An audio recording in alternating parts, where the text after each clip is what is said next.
vamos a hablar de las cubrebocas.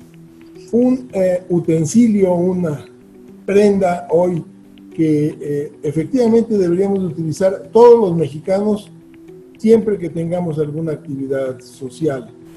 Es una indicación que no tiene efectos secundarios, no tiene toxicidad, no tiene daño para el que lo hace y tiene la potencial virtud de que, por un lado, evita que los infectados que no se conocen como tales, podremos hablar de presintomáticos, de infectados asintomáticos en un momento, transmitan la infección mientras no saben que tienen ningún proceso en ellos mismos, y que los no infectados se expongan a un inóculo mayor mientras lo están utilizando. En el caso de que viajen en el metro, en un transporte urbano, se suben a un elevador, entran a un supermercado, a algún área en donde hay congestión de gente, la prenda va a resultar imprescindible.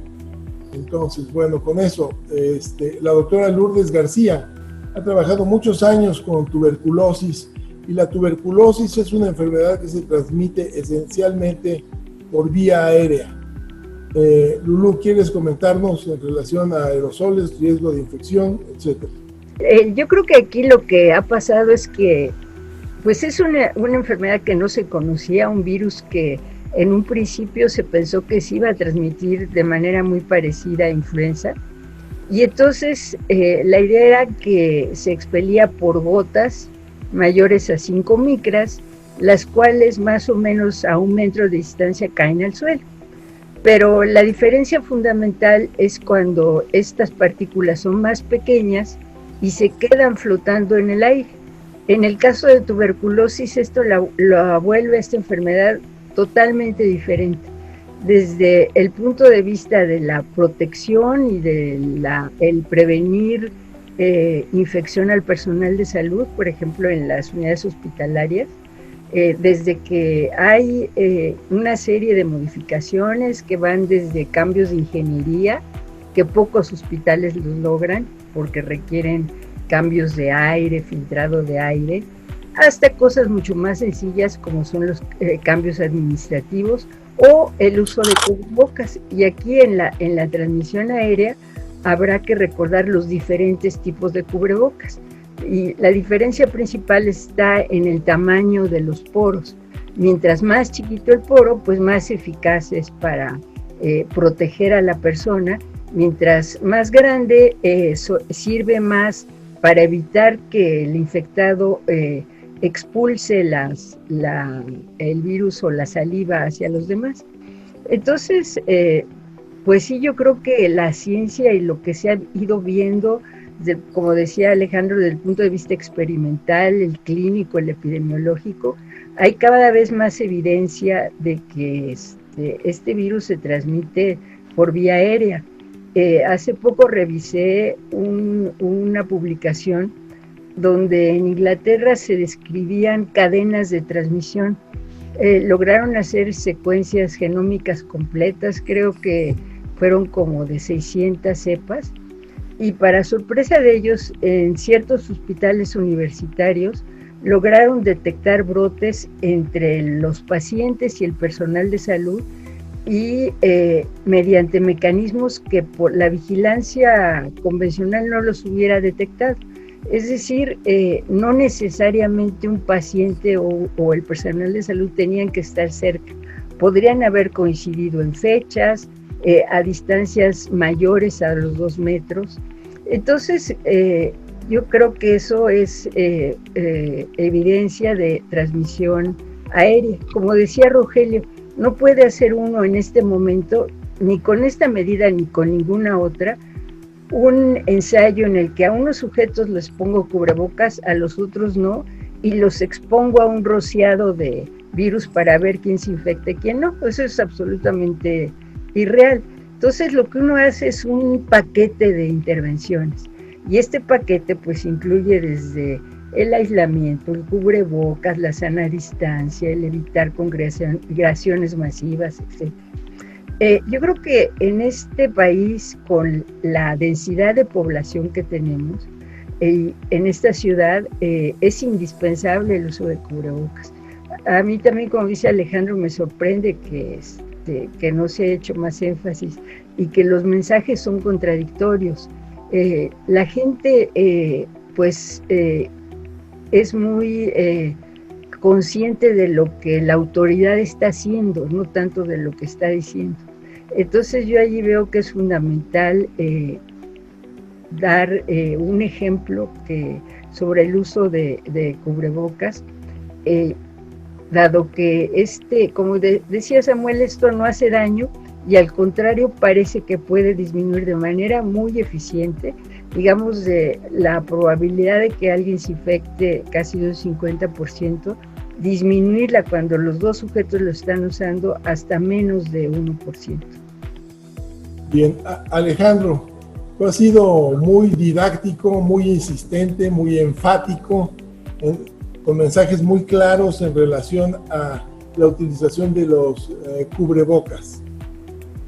Platícanos tu opinión. Sí, mira, yo, como muchos de nosotros, como decía ahorita Lulú, partí en esta epidemia del conocimiento que teníamos de influenza. E inclusive cuando me pedían mi opinión, yo decía, es que el cubrebocas no va a servir de gran cosa. Sin embargo, sobre todo, después de los estudios que hicieron, sobre todo los japoneses, de dinámica de partículas, y los brotes, el estudio de los brotes iniciales, por ejemplo, aquel en donde van en un autobús budistas en dos autobuses diferentes y se infectan nomás los de un autobús, de una sola persona que iba ahí, que acaba de llegar de Wuhan. Cuando uno veía esos brotes, ese y el del call center en Corea del Sur y el del coro en Washington, muchos estudios de brotes, cuando uno lo lee al final es una especie de epifanía. Dices, es que no hay de otra, esto es por el aire y debe ser, si no el mecanismo principal, un mecanismo que no debe dejar lugar a dudas. Ahora, si el cubrebocas sirve o no sirve, eso ya depende, como decía Rogelio, pues de estudios mucho más difíciles de determinar, pero también hay ya cada vez más evidencia de que el cubrebocas, por estudios, el que planteaba ahorita Lulú, que no se puede hacer en humanos, pero ya se hizo en animales de experimentación. Una simulación de cubrebocas reduce el riesgo de los animales de experimentación. Pero también, por ejemplo, los estudios, el estudio de Springfield, que muestra que todos los que se fueron a cortar el pelo a una estética donde había dos personas portadoras del virus, ninguno se enfermó a pesar del estrecho contacto con los estilistas. Eso, por ejemplo.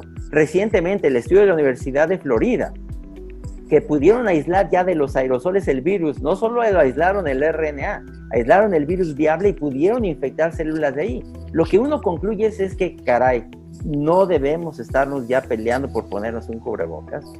La evidencia es suficiente, porque, a ver, estamos siempre, yo he insistido, anhelando lo que no podemos tener.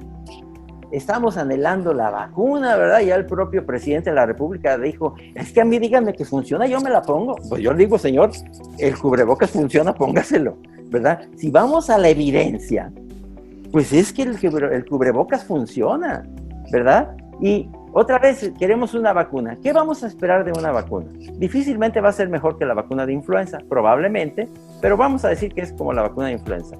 La vacuna de influenza te reduce el riesgo de infectarte, no te lo evita por completo, te reduce el riesgo.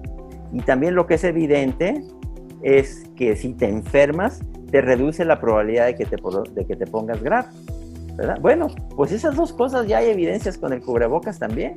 Creo que cada vez mayores. Te reduce la probabilidad de que te infectas y te reduce la probabilidad de que si te infectas hayas respirado un inóculo masivo que haya alcanzado la dosis letal 50 que te haya sobrepasado. Entonces, esas dos cosas que estamos esperando de la vacuna, la tenemos ya aquí y ahora con el cubrebocas y no nos lo ponemos. Entonces, yo lo que he dicho es que a mí me rebasa como algo tan sencillo como poner un trozo de paño en la cara. Lo que decía Samuel, cuesta tan poco y tendría tan pocos efectos colaterales.